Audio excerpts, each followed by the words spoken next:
You're listening to the Business and Life Conversations podcast with Angela Henderson, episode 224. Hey there, you're listening to the Business and Life Conversations podcast.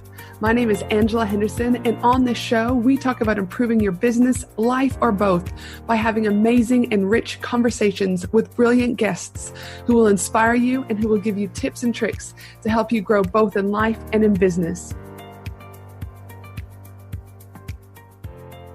Well, hey there, you amazing human, and welcome back to another awesome episode of the Business and Life Conversations podcast.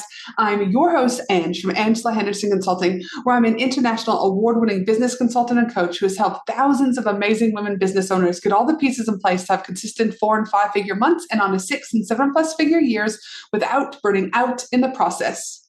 Today, my friend, it is just you and I hanging out together.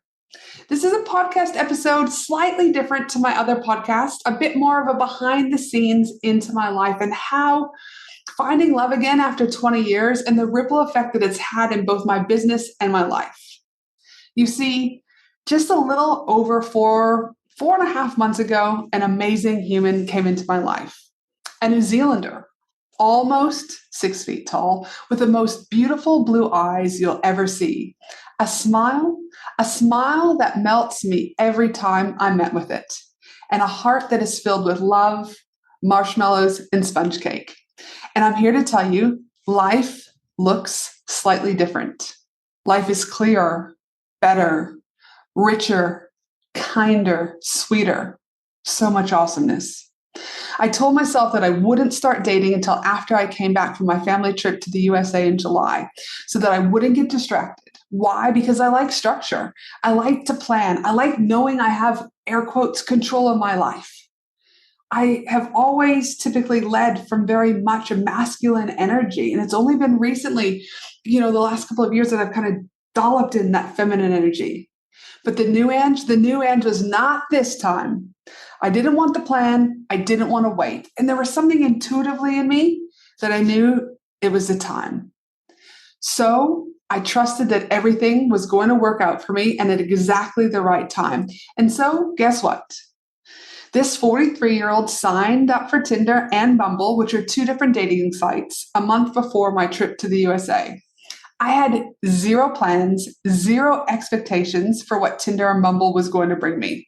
I was just going to simply roll with whatever happened. I was going to just trust that everything will work out exactly how it's meant to be. I was leaning into that feminine energy now. And goodness gracious, I'm so grateful I did. Why? Because this amazing human I spoke about above, aka Alistair, or who I call Al for short, has come into my life. He's helped me to belly laugh again. He's helped me to smile again. He's helped me to trust again. He's helped me to love again. Who knows where this will lead?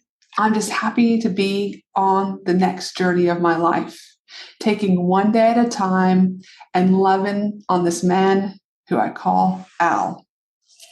I should also note that this just didn't happen. There were a few things that took place. Number one, before Dale left in March, my ex-husband, when I was working with my healer, she said, start thinking about what you want in your next relationships. Write everything down from your head, that chaos, and get it to paper. So number two, I then journaled and wrote down exactly what I wanted in a man, and mostly literally exactly to the T of what I wrote down. Al ticks everything that I wrote down on that piece of paper months before I even considered jumping on a dating site. And number three, I had to take action. Just because I wrote down in my journal that I wanted, what I was looking for in a man doesn't mean that Mr. Right is just going to drop from the fucking skies. I still had to take action. I still had to sign up for Tinder and Bumble. I still had to swipe left, or freaking, was it right? I don't know. Whatever it was, I still had to swipe. I still had to put myself out there. So yes, I can trust that everything will work out the way it needs to. And yes, I can journal what I want, aka manifesting, but I still had to take action.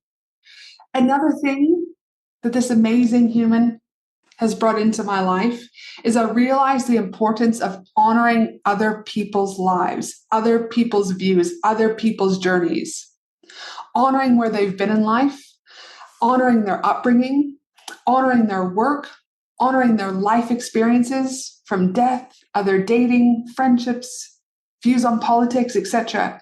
And that it's okay to not be and think exactly the same. That you can still care and love someone deeply without being exactly on the same page and exactly thinking the same way and exactly the same views.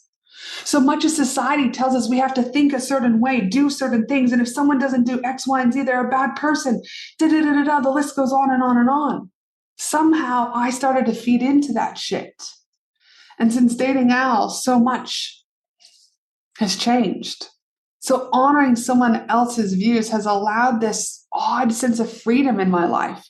It's allowed me to reflect on where I've potentially been judgmental in the past, where I've been so black and white, where I've probably excluded people because of a view or a thought that wasn't the same to me. But dating Al has allowed me to see things through a different lens. And I'm here to tell you, it is so freaking refreshing. I'm 43 years young, and life is just beginning. Let me say that a little louder for those in the back. Life is just beginning. So if you're wanting something different in your life, go and make it happen. Take the chance. Take the chance on you. Stop waiting for someone to come and fucking save you. Because the reality is, you are the driver of your life. You are the driver of your dreams. Don't like something? Change it. Stop waiting and go make shit happen. Why? Because life is short. Live life to the fullest. Allow people to love you. Allow yourself to love you. To more love in the world. And have an awesome day, my friend. Thanks for listening to the Business and Life Conversations podcast with Angela Henderson. www.angelahenderson.com.au